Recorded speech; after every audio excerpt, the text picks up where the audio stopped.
Hey Vogue, it's Kylie Minogue. That was very pleasing to say with the rhyme factor there. We're going to be looking through this book. I don't know what's in it, but apparently some of my most iconic looks. Good or bad, let's see. This is, firstly, it's really cute actually. That is in Los Angeles, I think. It's certainly in America. And I'm posing by a train. Obviously, for locomotion. So it was a brand new world for me. Probably still couldn't believe that I had made a record. You know, I would never have dreamt all this time later I would still be in the same business. Next page. Ring.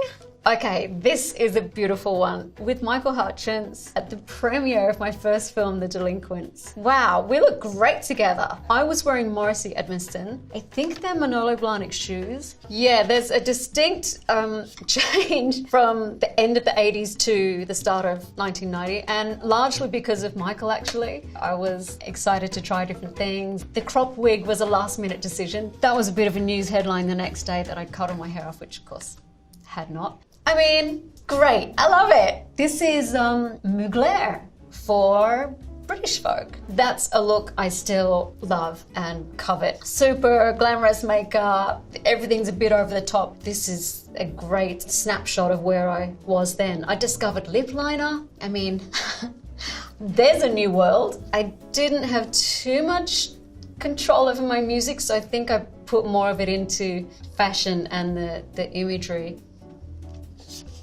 Okay, there she is, living her best life in some Azzedine Alaya. This collection was his Tati collection. I lapped it up. For this video, I was really inspired by kind of Italian or Hollywood glamour. And of course, Barbarella. I guess I was at the age where I'm exploring my sexuality and how to portray that or how to have fun with it. I certainly was having fun with it. I'm too excited.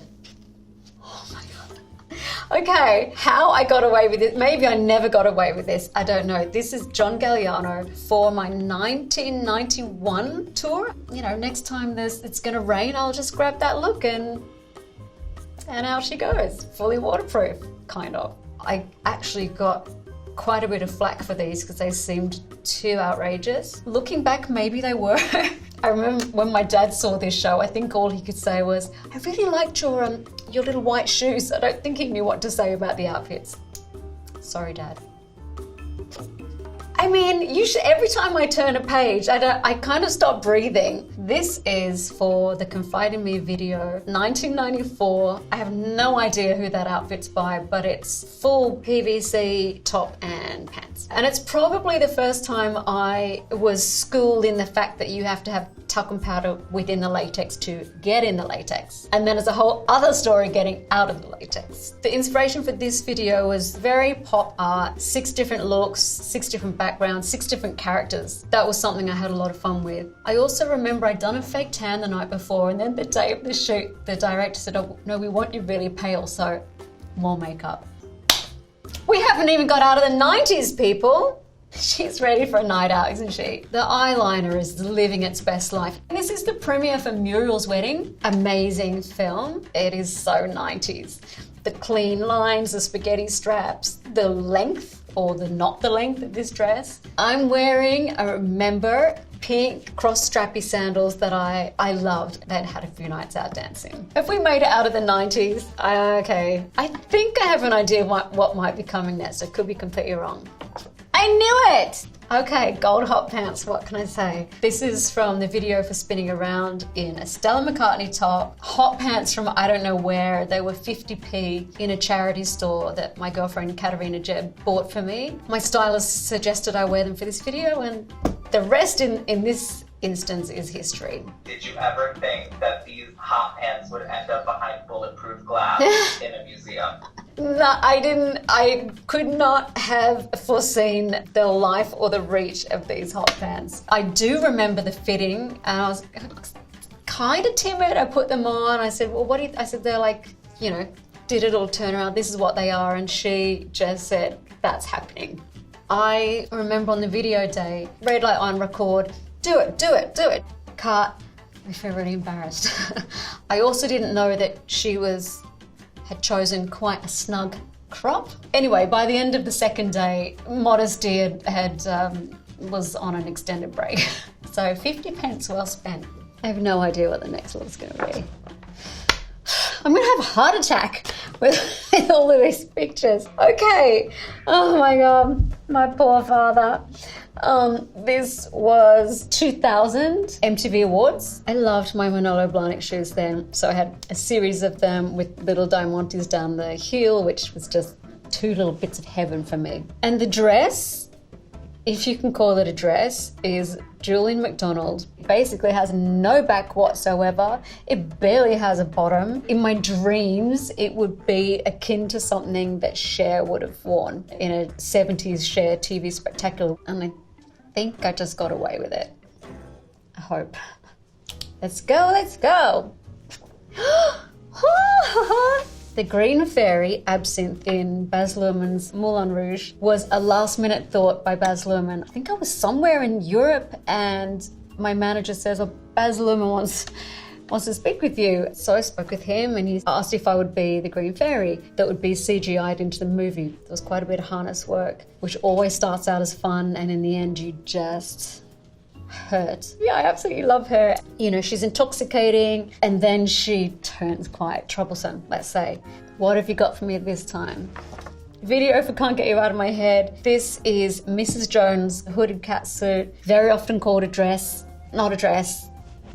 It had legs. I didn't even know where to start with this outfit. Okay, it didn't look like much on the hangout, let's say. It was just kind of hung. It took some ingenuity to make it hang like that on me, but it more than did its job. It just became iconic. So the video for Can't Get You Out of My Head is quite futuristic. We were really inspired by Grace Jones, you know, the hood and strong lines. Choreography was different than anything else at the time. But I do recall being on set of the video and we looked at the monitor just seeing the playback and there was just a moment that it kind of hit all of us and we said, that looks really good. So yeah, I'm pretty proud of that. This is performing Can't Get You Out of My Head at the Brit Awards in 2002. Of course, I arrived on a giant CD player. So yeah, this was a big moment. I don't know, health and safety. Let's just fling her on a CD. And I literally was hanging on to that one thing, which you can see in this picture. My outfit's by Dolce & Gabbana. It's one of my favorite performances. All the dancers were in these silver, completely covered outfits, robotic headpieces, choreography by the most incredible choreographer, Raphael Bonincella,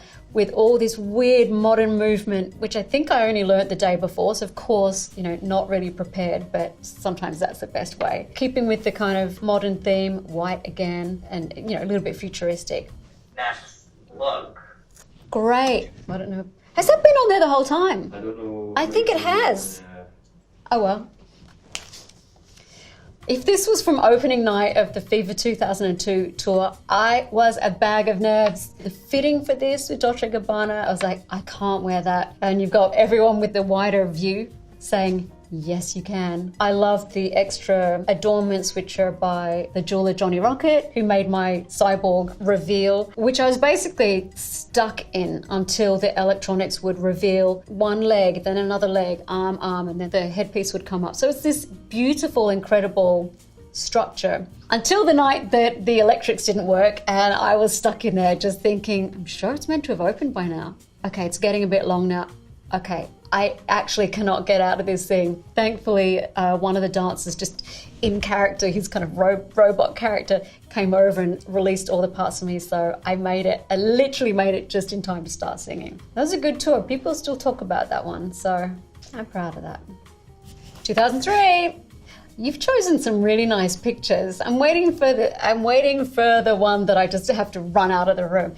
This is the video for Slow wearing that Balenciaga dress, which was so phenomenal. We filmed this in Barcelona at the Olympic swimming pool. Yeah, we decided to have no choreography. I never stand up. Actually, this was a period in time where I was trying to make things not too hot, but it ended up being a hot video. All these gorgeous looking people in their bikinis, swimming trunks, on their towels, this kind of warm color palette, just loving life by the pool, just tiny movements, little bits of choreography, not dance, but movement. And I think it's the video's most well known for the overhead shots where you just saw this kind of sea of people just writhing, and that dress, star of the show. There's a showgirl. Can you breathe in those corsets? Not really. A Mr. Pearl who made this corset as part of this John Galliano outfit, and I think I'd mentioned maybe a zip and he nearly fainted. I would have to be